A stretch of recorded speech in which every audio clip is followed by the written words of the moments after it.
Hi everybody at Wyndham. Okay, so today we're going to have a story and it's called I Never Wanted to Kiss Anybody. And it's a tale by the Frog Prince and it's written by the frog himself. Let's have a look what it says on the blurb at the back. It says, "Of course you think I needed a kiss from a beautiful princess to end my totally awful curse. You don't know the other side to the story. Well, let me tell you." And this book is by a lady called Nancy Lowen, the author who wrote it. So let's see what happens in the story. Are we ready? You have to kiss lots of frogs to find your prince. I bet you've heard that one before, and I bet you're thinking, kissing a frog would be gross. Well, I just happen to be the frog who inspired that saying. My name is Prince Phuket, and let me tell you, that kiss was no picnic for me either. Here's the real story. Let's wait, let's see what happens. I'm excited, are we ready?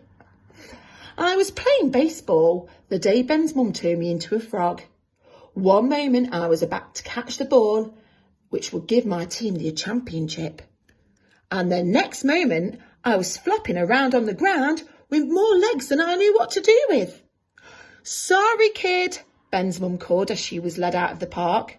To break the spell, just get a princess to kiss you. But she can't know you're a prince.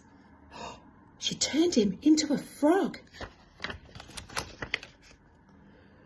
Well, whether I was a prince or a frog, I wasn't about to kiss any girl. And I soon found out that being a frog had its perks. I could see almost all the way around my head. I could swim and dive like nobody's business. And wow, could I jump. I jumped and jumped all the way to a new home near a well under an old lime tree. What's a well? Does anybody know? Maybe you could do a bit of research and find out what a well is.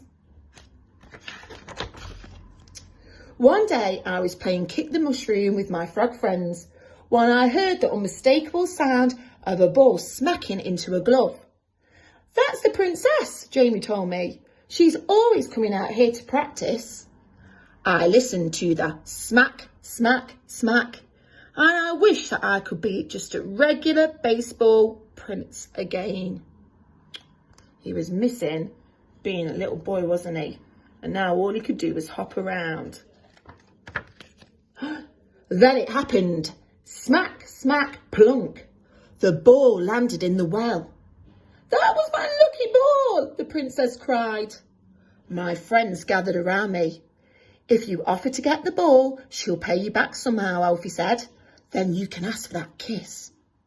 Go on, Alex proceeded. Think of your teammates back home.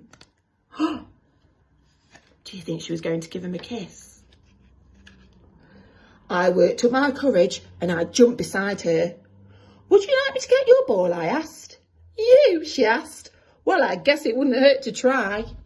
I hopped into the well and kicked the ball out. I've never seen a frog kick a ball before, have you? However can I repay you? The princess asked. Just ask and it's yours. You can, I'd like her, I stammered. Finally, I blurted it out. A kiss. I want you to kiss me. Ugh, the princess said. We stared at each other. She leaned towards me. I leaned towards her. I can't do it, she said, and she took her ball and ran away.